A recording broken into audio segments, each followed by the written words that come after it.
Abatura ku rwo mu byaro nk'Akagadi Hospital kirabalobona na miryango hamwe n'ababarukora ruguto rwaho imafotopoto hini irwaro rya Kagadi batura mu mbere gumirabwe mutumbere kubetine banyabuzare ekahendere jundiro mukabafu kane kinuko nenshora bukagumana bibatahira okusibaho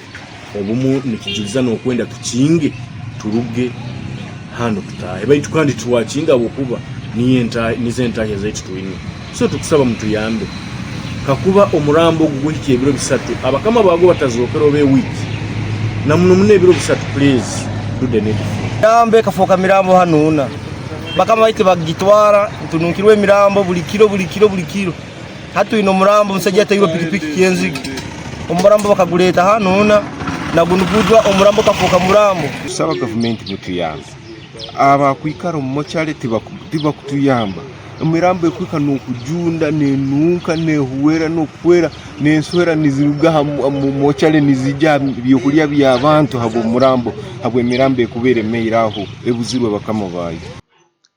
Richard Wamano mushubuzo rukora hina kabafaka na jangwe barukushura bitandikiro butatambura abwe cunuko kiri kubinga abaguzi admin MS hamuna timu yone kujonanzwa n'igwali ya Kagadi okuyimukira mu bwangu okutaasa itu abasubuzi abanyakuli halaini ne yifu enyakuherera ine ebirwaro bindi behingura inano kutununkira muto kusiba gende kuzimbire kijunde kifokere kijunde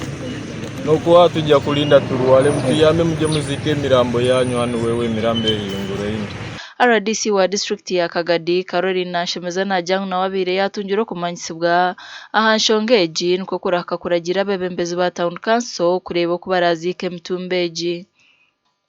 twagamba na Simon Peter Tumusime senior hospital administrator ahirwari rya Kagadi mukandi yatujyango burukuziko mutumbi nibakorese mutwaro 80 kandi hat government kabahire sente zo koremera meji ekibaretire baremwe kuzike mutumbeji